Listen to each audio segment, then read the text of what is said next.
Network connections, selecting and installing a patch panel. By the time this nugget is done, you will be able to size, select, and install a network patch panel. With our rack installation complete, we are now ready to install the patch panel and terminate at least one side of the cables that we initially ran. Hopefully by now this image is beginning to look familiar. It's the MDF of the office suite that we are reconstructing into the ideal network environment. We used spool cable through the plenum space of our building to reach all the location that needs a network connection. Now, unfortunately, you can't just take the end of spool cable and mush it into a network device and expect it to communicate. To plug into the network device, the cable has to have a tip, and there's two ways of achieving that. The first is by taking the cable and crimping an end onto it. The second is by connecting that cable to the back of this patch panel or a keystone jack, which most people call a wall jack, and then connecting a cable from there into the network device. Those are called patch cables. So in this nugget, I'm going to focus in on the patch panel, and in the next nugget, we'll focus in on the keystone jack and crimping cable. So when it comes to patch panels, there are really two different sizes that you can get. The 8-port variety and the 24-port variety. Now, if you Google patch panel sizes, you will find people selling 48-port, 96-port. There's all kinds of different patch panel sizes beyond this out there, but really each set of 24 ports takes up 1 U of space. So those people that are selling 48 or 96 port patch panel, really they just create one physical unit that has multiple rows of 24 inside of it. So you could technically buy a whole bunch of 24 port patch panels, stack them up and accomplish the same thing. Now, if you look at the back of the patch panel, flip it around, no matter what size it is, you're going to see relatively the same thing. A whole bunch of receptacles for the individual wires inside of the Ethernet cable. Every single Ethernet cable has 8 individual copper wires spun together inside of it. And as luck would have it, patch panels will typically have 8 receptacles per port. 1, 2, 3, 4, 5, 6, 7, 8. So as a process, we'll strip off the shielding of that Ethernet cable using a cable stripper, which often looks something like this.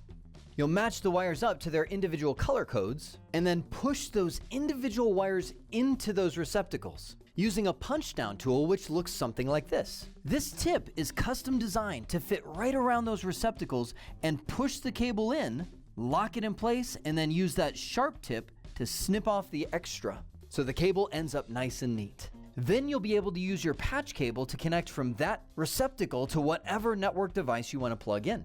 Now, I personally give these little 8-port patch panels the Best of Show award because I love them. I want to have one of these in every room of my house. They come with a wall mounting plate that you can drill into the wall right there and patch in all your cables to the back of that guy. These actually work really well, of course, to every room of your house, but also in small environments like this where maybe they have a little Netgear device that runs 3 individual ports and you can't see it, but behind there would be a hole in the wall and fish them up the ceiling or wherever those cables would go that punch into this 8-port patch panel and give a real clean look right over here to the switch. There I go on my clean statement again. I can almost guarantee you some extraordinarily meticulous person put this network together. Look at those individual staples. By the way, that's really dangerous because you can actually pierce your Ethernet cable or smash it to where you lose a lot of quality. But man, does it look good. Patch panels are made to match the grade of cable that you're using. So you will see some patch panels created for Cat 5e and some for Cat 6. One of the most common questions that I've gotten is, can I mix a Cat 6 cable into a Cat 5e patch panel? Yes, you can. It does work, but technically you will lose some of the quality of the Cat 6 cabling. I can't tell you how much, because technically many of the gains of the Cat 6 cable are received because of the increased insulation and a tighter twisting of the individual wires inside of there. In a nutshell, the tighter the twists, the more resistant the cable is to interference, loss, and the greater capacity it has. And that brings up the last point I want to say before we get into the installation of our patch panel in our environment. You can barely see it written behind that cable. There is the words T568A. This dictates the order that the individual copper wires will go in when you either put them in the patch panel or you crimp on the tip. There are 2 different standards that exist, T568A and T568B. It doesn't really matter which one you use, but you have to use one of them. You can't just pick whatever order you want to put those copper wires in. Technically, it will work. You will get some network signal, but it'll only go a few feet before the whole signal falls apart and you have a quote-unquote bad network cable. Thankfully, every patch panel you buy will have the wiring scheme for T568A and most of the time T568B printed right on the back of it. In short, it will tell you what order to put the wires in. The first thing that we need to do is get that patch panel installed inside of this cabinet. And I've come in at 5 in the morning to do it so that the office would be empty. And yet, as I walk down the hallway, I see one guy already in typing next to his computer. Now, why is that important? The name of this profession is IT service. We are here to service the client. And the client could be your fellow employees. It could be a customer that you contract with. Your goal is to minimize the amount of disruption that you're causing them. Ideally, you would have sent an email to notify everybody from 5 a.m. to 8 a.m. the network will be down or whatever the case is so that their expectations are set. In my case, I was a little more spontaneous, woke up early, thought, today's a great day to do it. So now because of that, I've got to work fast. First thing I'm going to do is take a picture because not all ports are created equal. Some are plugged in, some are not, and I need to remember which ones are which. Looks good. Now we got to pull all these off. And done. Switch is now disconnected from the patch panel. All right, I'm now at the top of the rack and I'm going to try and fish that patch panel through. The beauty is all of these cables that are already punched in smash down really flat if you press them against here. So they should fit right in the back of this slender slot. Not quite as easy as I hoped. Success. All right, I'm pulling these through. Now my goal is to get that patch panel mounted up here and the switch installed so we can get that employee back online as fast as possible. Now this cabinet is a bit unique because it actually has 2 ways that we can mount things inside of here. The first is you see these big empty holes. They're designed for these things. They're called cage nuts. If you look at the back of them, you'll actually see these small metal clips that you bend inside of this square on the back side of it to give yourself an opening to put a screw in. Now if I wanted to, I could actually take this strip out and rotate the thing. If you look inside of here, there's a screw at the top. There's actually circular holes that are pre-drilled for rack screws. So I could rotate this whole bar and have pre-drilled holes. So you can use whichever one you'd like. But for now, let's get that guy back online. This is a 2U 48-port patch panel. You typically mount these near the top of the cabinet because that's where all your cabling comes in. Right about like that, so I can see which holes are going to need the screws. I'm putting these brackets in horizontally into those spots. 1, 2, 3, 4. Now I can get these screwed in. Just to get our one employee back up and running, I'm going to get this switch installed and temporarily patch in a few of their cables that I know they'll need. The good news is most of the ports in this building have been previously labeled. I can see 103, there's blue and orange ports there. Our early morning employee is using the orange one. Coming across, there is 103 orange. Get him patched in. And another guy has come in that I ran into in the hallway. We'll plug him in too. Now all the staff members are coming in now, so I'm just going to start plugging things in based on the picture that I took. Just getting that patch panel there is a huge stride for this morning. It gives us a landscape to work with.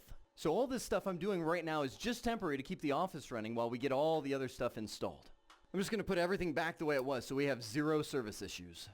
Now that we have the makeshift network in place and the office is up and running, we can patch in some of the new cables that we ran previously. Let's open this up. All right, the first thing I'm going to do is fish those new cables through the opening in the back of the case. There we go. We'll worry about the cable management later. Then I'm going to use one of these guys, a cable stripper, to strip off the shielding of these cables. These things work great as long as they're adjusted right. If not, you'll end up cutting into the wires inside of the cable, which isn't good. I'll show you some other options when we get into the keystone jack later on. Put that in here, about 2 inches of cabling, spin it around, and shoot, we've got our internal wires. From there, we'll find some open ports on the back of our patch panel. From a quick glance, it looks like port 39 through 46 are open. I also see on the back of this patch panel that it's designed for Cat 6, and they have the T568A and B wiring standards printed right on top of each other. So I've now untwisted all 8 wires of our cable, and I'll use our cable stripper, which also works as a cutter, to snip off that extra insulation. Pull off these little protectors here. There you go. Pull them off for all 3 of the new cables. And I'll put these wires in here based on the T568A, which is the second strip of labels here. Slip them in 1 wire at a time and use a punch down tool to snap it into place. Nice. Sometimes the extra wire just falls off. Sometimes you gotta wiggle it a little bit. There we go, 1 down.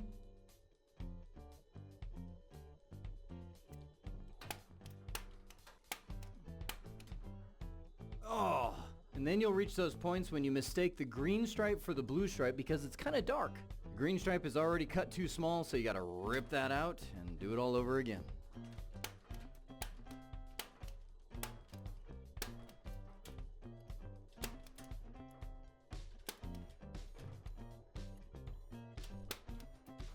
Now, when you're doing this yourself, keep in mind, you can make this as long as you want. If you want to give yourself 2, 3, 4 inches of wire to play with because it's a little easier to work with the shielding not as close, feel free to do that. You're going to cut it all off in the end anyway.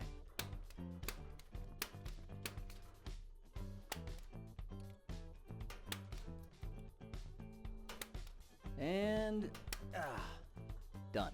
I just put these caps right on afterwards, otherwise I forget and I lose them.